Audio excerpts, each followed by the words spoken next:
好，翻嚟白石新月嚇。咁今次就我哋同大家回顧翻啲乜嘢咧嚇。咁就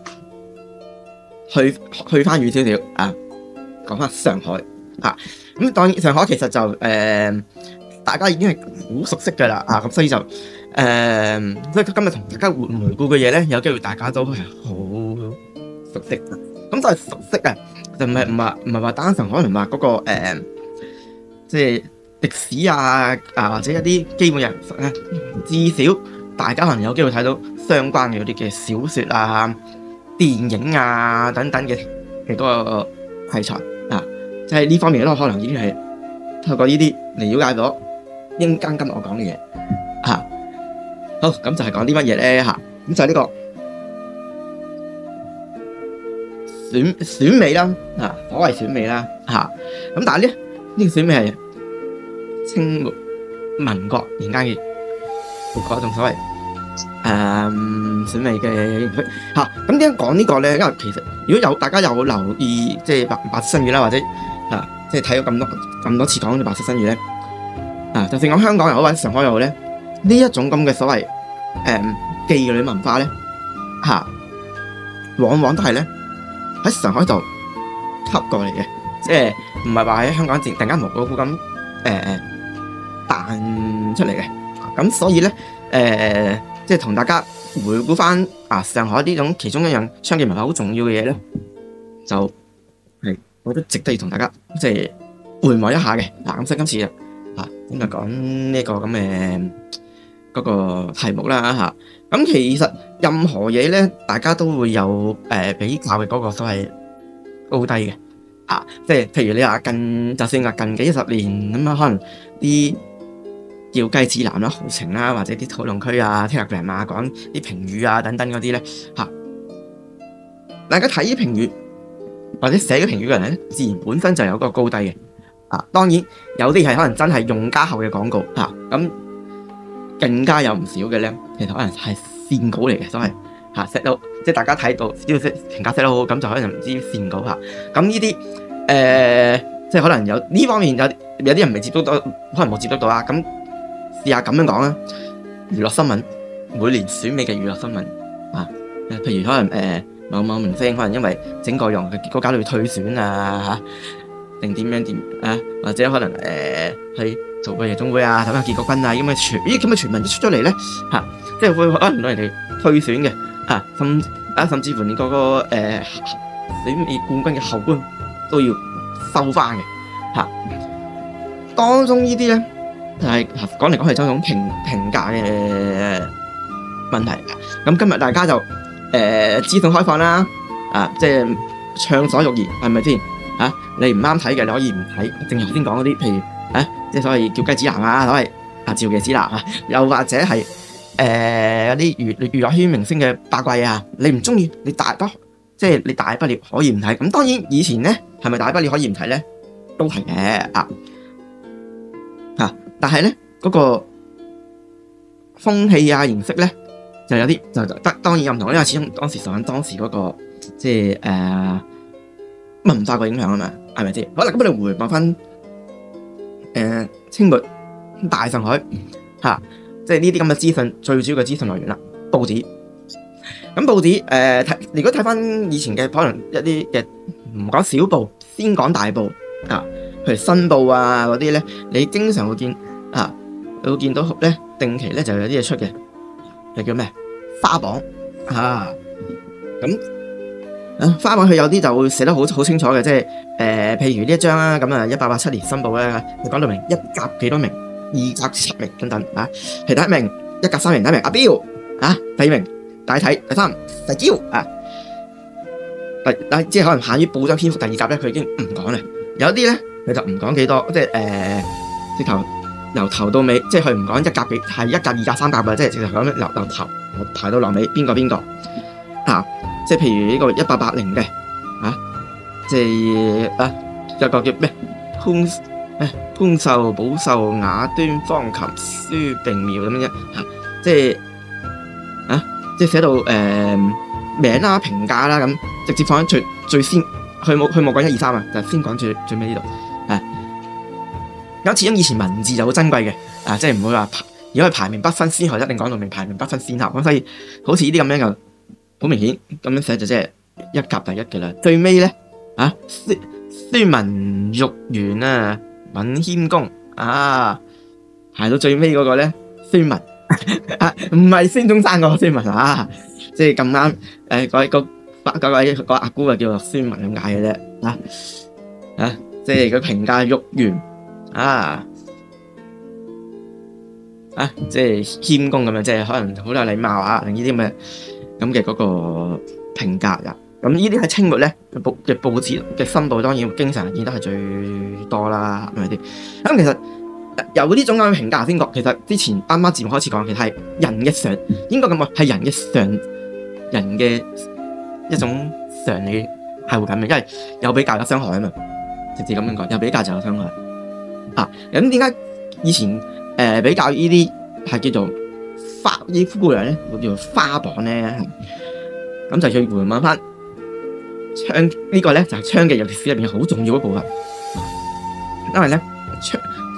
即係中國甚至全世界槍嘅發展咧，就唔係獨立自己一部分嘅。雖然仲今日可能譬如香港地，因為禁槍咁，你會見到好多嘢唔係浮喺水面嘅，喺台面嘅，好多嘢你掌握唔到嘅。但係其實呢樣嘢係每一日都存在，每一日喺生活我哋嘅一部分啊嘛，係咪先？咁一定有個歷史文化背景嘅。好，咁講翻花榜咁原來咧喺點解叫花榜咧？即係個榜字又唔難明白啦。以前可能科舉考試有個榜，係咪先？花即係花姑娘啦咁所以即係所以咧有咩就叫花榜出現。咁換言之，既然係同科舉考試有關嘅，咁即係話可以追溯到咧有科舉考試嗰個時間咁基本上大多數嘅共識就係咧，唐代因為科舉考試，即係個科舉考試已經係成為一種好制度化嘅嘢嚟噶嘛咁所以就個個都要考科舉先至爭到第1、2、3名，爭到入所謂入官場嘅嗰個入場券咁換言之花榜其實係模擬一個當時科舉考試今日榜嘅嗰個呢個皇榜嘅咁嘅所謂嗰個方式去比較呢個所謂高低咁而大家如果有去過嗰個杭州旅行咧咁有個好似有個係科舉唔知咩博物館定乜嘢嘅嘛，跟住附近咧隔離咧就一定係有咩呢啲所謂松懷樓月呢啲咁嘅嘢正好呈現俾大家睇嘅咁嘅嘢。科舉往往同呢個槍技文化係中國人話科技同槍技文化係息息相關嘅咁所以啱啱提到譬如唐代嗰個科舉咁樣咧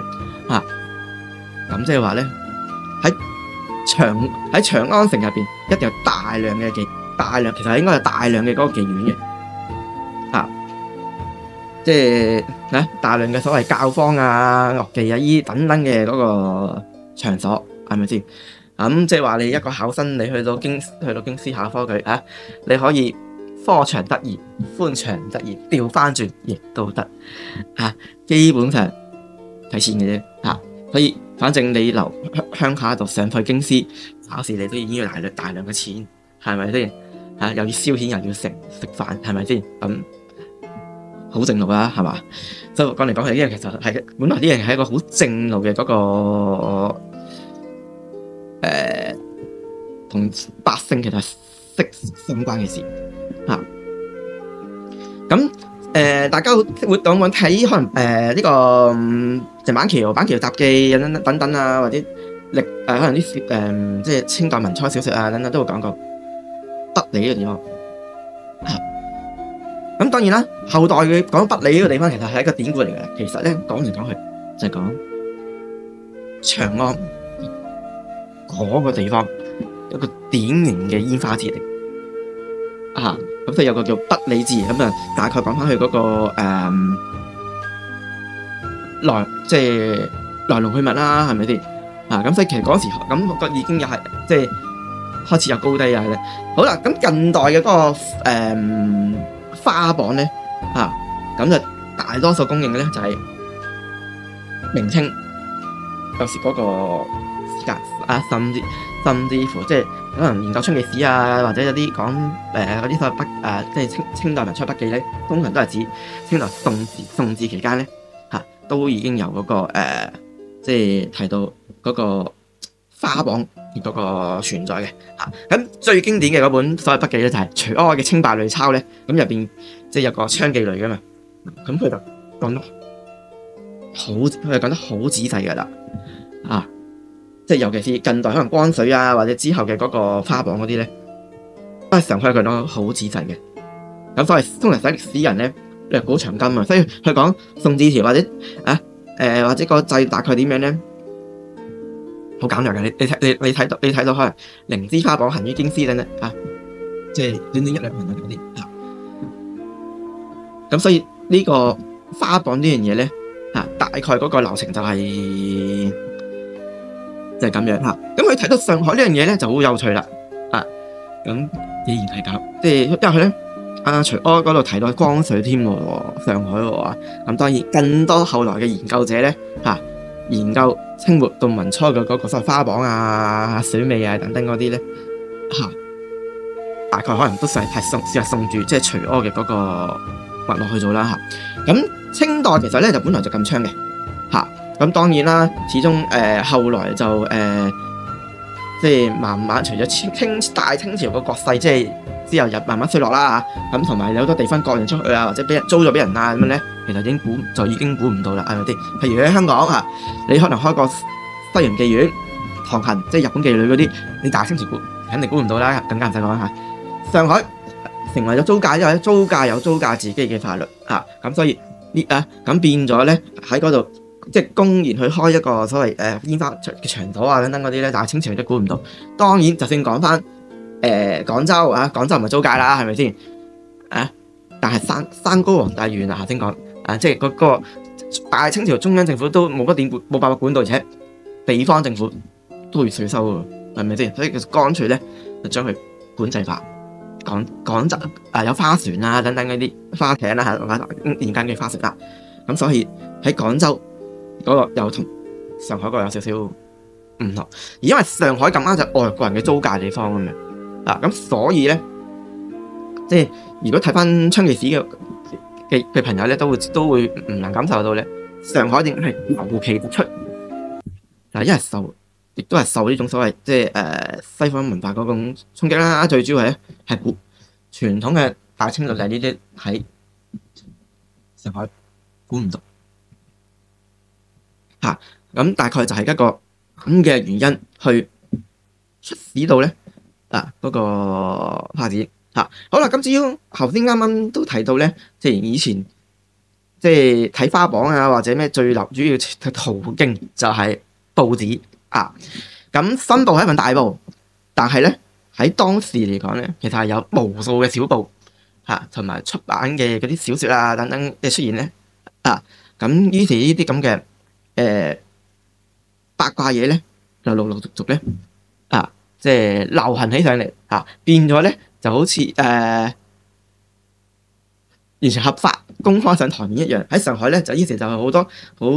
特別嘅畫面咧就出咗嚟啦。咁呢啲咧咁我下一 part 咧咁我再繼續同大家分享。